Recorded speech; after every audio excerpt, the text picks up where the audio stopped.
Now, back in January, we had exclusive access to a unique mental health unit in Cambridgeshire.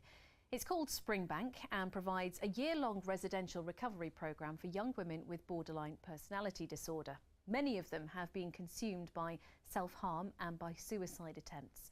Treatment there is based on therapy and recovery rather than restraint and sedation. Now, it doesn't work for everyone, but Jazz Frost says it saved her life.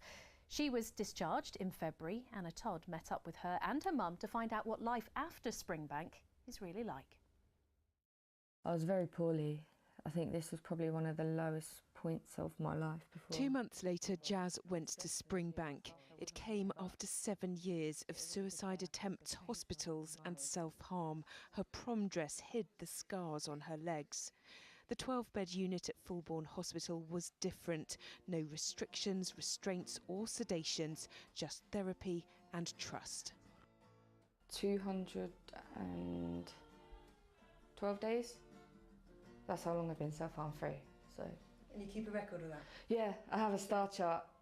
That was January. A month later, Jazz was discharged.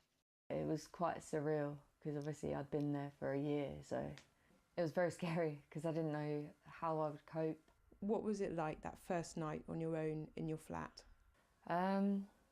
Lonely, actually. For the first few nights, I'd say, I really struggled and I didn't really know what to do with myself.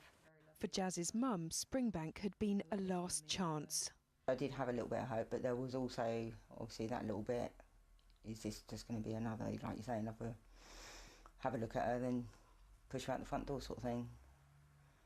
And did you start seeing little glimmers of your daughter as she was coming back? Yeah, definitely. I think it was after about 3 months I started seeing that little glimmer, that change in her.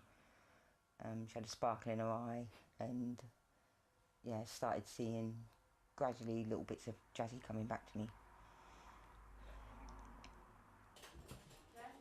Do you want butter? Yes, please, yeah. Using the skills she learnt at Springbank, Jazz takes each day as it comes. She's now volunteering for a local mental health charity. Her scars are on show, physically. You know, her arms, her legs are on show all the time, and people know that she comes with her own story to tell. She's not afraid of telling it either. And that it's just opening up the local community to normalising the situation that everybody that we support here lives with every day.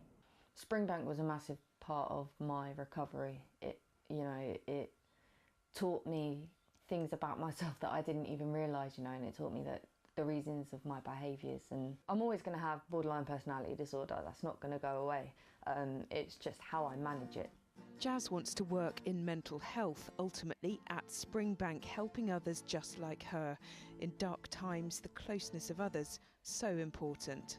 We had so much fun, dancing along to songs, like playing stupid games, like pillow fights, movie nights. At Springbank, everyone's at a different point in their journey, and everybody struggles, obviously, and I can't thank them enough because they believed in me when I didn't believe in myself. Springbank it literally saved my life. An amazing difference, and of course our thanks to Jazz for sharing that story so openly with Look East. Now, the naturalist and